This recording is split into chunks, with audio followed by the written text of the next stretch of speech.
दोस्तों नमस्कार, मैं सौरभ गोस्वामी। कड़ाके की ठंड के बीच में हम लोगों की जो चौपाल हैं वो आरंभ हो चुकी हैं और मेहरौनी विधानसभा में हम लोग इस समय चौपालें लगा रहे हैं। कड़ाके की ठंड है, कई जगह कोहरा भी देखने को मिला है। हम लोग बानपुर से ललितपुर की तरफ लौट रहे हैं और इस कड़ाके की ठंड में देखिए सन्नाटा पूरी सड़कों पर पसर चुका है। कोहरा भी सामने आपको दिखाई दे रहा होगा।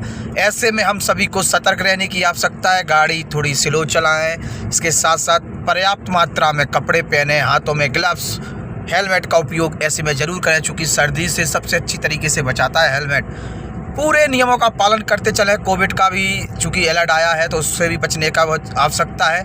और हम लोग, हमारे यशपाल जी साथ में हैं इस समय, और हम सभी जो हैं लगातार चुनावी माहौल कैसा है, प्रत्याशी के बारे में चर्चा कर रहे हैं। कौन सा प्रत्याशी आना चाहिए, मौजूदा प्रत्याशियों ने क्या किया, सरकार कौन सी आनी चाहिए, मौजूदा सरकार ने क्या किया, इन सभी पर चर्चा कर रहे हैं। गांव के मुद्दे क्या हैं, शहर के मुद्दे क्या हैं, क्या जनता सोच रही है, इन सभी पर चर्चा करके आप लोगों के बीच में ला रहे हैं। सभी लोगों से एक विशेष अनुरोध जरूर रहेगा, जो भी जहाँ भी जिस प्लेटफॉर्म पर मुझे देख रहे हैं उस प्लेटफॉर्म को फॉलो करें, सब्सक्राइब करें और दूसरे लोगों को भी बताएं, क्योंकि आपकी आवाज़ ही हम लेके आते हैं। जनता क्या कह रही है उस पर ही हम लोग बात करते हैं और आप लोगों का सहयोग नहीं मिलता है तो बड़ा कष्ट होता है। हम लोग लगातार वास्तविकता में जो मेहनत होती है वो मेहनत करते हैं और उसका परिणाम जब अच्छा नहीं मिलता है तो थोड़ा सा कहेंगे नर्वस होते हैं, लेकिन हम रुकते नहीं हैं। ऐसे में हम आपकी जो कहेंगे आशा भी करते हैं कि आप लोग हमें मदद करें, हमारे चैनल को सब्सक्राइब करें, फेसबुक पे देख रहे हैं तो फॉलो करें, पब्लिक ऐप पे देख रहे हैं तो वहाँ पर फॉलो करें और लोगों को बताएं। जिस किसी को भी कोई प्रॉब्लम है, समस्या है, हमारा नंबर है 82 99 50 31 93। उस पर लिखें, कोई भी घटना हुई उस पर बताएं, आपके क्षेत्र के क्या मुद्दे उस पर बताएं और लगातार हम आप लोगों के बीच में बने रहेंगे। चूँकि चुनावी माहौल है और ऐसे में अगर आपके मुद्दों पर चर्चा होगी तो भविष्य में उन पर काम भी किया जा सकता है। जो प्रत्याशी नए आएंगे उनसे चर्चा होगी, जो मौजूदा प्रत्याशी या मौजूदा विधायक मंत्री अगर इनकी टिकट रिपीट होती है तो इनसे चर्चा होगी। इन्हें पता होगा कि क्या मुद्दे हैं ललितपुर के, किन पर और काम करना चाहिए, कहाँ कमी रह गई। क्योंकि जनप्रतिनिधि अपने जैसे ही बनते हैं उनको तमाम प्रोटोकॉल आ जाते हैं, तमाम काम रहते हैं। ऐसे में थोड़े से आप लोगों का भी सहयोग की अपेक्षा हम लोग करते हैं। देखिए रात के जो समय हुआ है वो हुआ है 9:20 और 9:20 का जो दृश्य है वो आप लोगों को हम दिखाना चाहते थे ललितपुर का।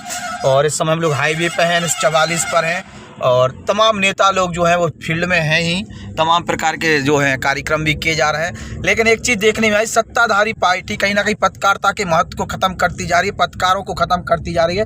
वो स्वयं बहुत बड़े नेता कहेंगे, बहुत बड़ी पार्टी हो गई हो, जैसे उन्हें पत्रकारों से कोई लेना देना नहीं है। मेहरौनी में एक कार्यक्रम हुआ, वहाँ पर पत्रकारों को नहीं बुलाया गया, पिछड़ा वर्ग का कोई कार्यक्रम था।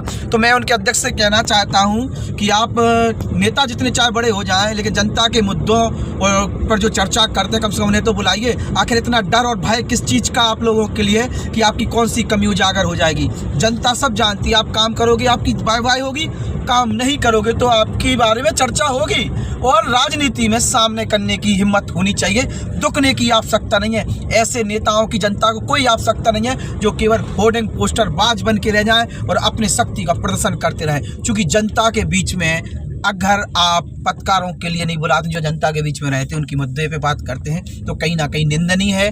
और इसको लेके कहीं ना कहीं भारतीय जनता पार्टी का शीर्ष नेतृत्व उसको समझना चाहिए कि कम से कम चुनावी माहौल के बीच पत्रकारों को बुलाना चाहिए। वरना आप लोग क्या करेंगे, चुनाव आएगा, बढ़िया पार्टी देंगे, बुलाएंगे, पैकेज सेट कर देंगे। पेड न्यूज चैनलों पे देख रहे होंगे भरमार है इस समय बीजेपी की तरफ से, और बीजेपी कहीं ना कहीं इसको फंडिंग भी कर रही होगी। पेड न्यूज़ ज़बरदस्त तरीके से हो, इनके कामों को लेके कोई सवाल खड़े नहीं कर रहे हैं। तो कहीं ना कहीं मीडिया की विशेषता पे सवाल तो खड़े होते हैं। और इस प्रकार से जिस प्रकार से भारतीय जनता पार्टी का नेतृत्व जो ललितपुर में वो अनदेखी कर रहा है तो सवाल खड़े होते हैं। आप लोग मेरे साथ ललितपुर का दृश्य देख रहे हैं, रात के 9:15 बज चुके हैं और अधिक समय हो चुका है उससे भी। तो ऐसे में आप ललितपुर में इस कड़ाके की ठंड में आप देख सकते हैं कि किस प्रकार का दृश्य है। नेता लोग क्षेत्र में हैं, चूँकि चुनाव आ गए हैं, क्षेत्र में है, जनता की समस्याओं का निदान नहीं हो पा रहा है। कई जगह गड्ढे बहुत ज़्यादा हैं, लेकिन ऐसे में सरकारी जो स्कीम्स मिलना है उनमें आनंद फानंद में उनको भी रिलीज़ किया जा रहा है। अभी हम लोग देख के आए, 9 बजे तक महिलाएं लाइन में लगी थी राशन के लिए, फ्री राशन के लिए। चूँकि आदेश हुए हैं तो काम करना पड़ेगा, कोटेदारों के लिए राशन वितरित करना पड़ेगा। इसको लेकर प्रधान भी लगाए गए हैं, अधिकारी भी लगाए गए, तो काम किया जा रहा है।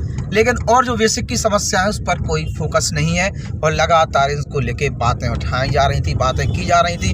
जगह जगह अलाव जला दिए गए हैं, हम लोग देखते आ रहे हैं। और ऐसे भी चूँकि सर्दी ज़्यादा है तो अलाव की स्थिति बनती थी। नगर पालिका ललितपुर द्वारा कहीं ना कहीं अलाव जलाए गए, देखिए जगह जगह आपको दिखाई दे रहे होंगे। ऐसे में हम अपने सहयोगी से कहेंगे यहीं पर रोकी, हम लोग एक चौपाल लगा रहे हैं और चर्चा कर रहे हैं, अलाव पर चर्चा कर रहे हैं। आइए चलिए चर्चा करते हैं।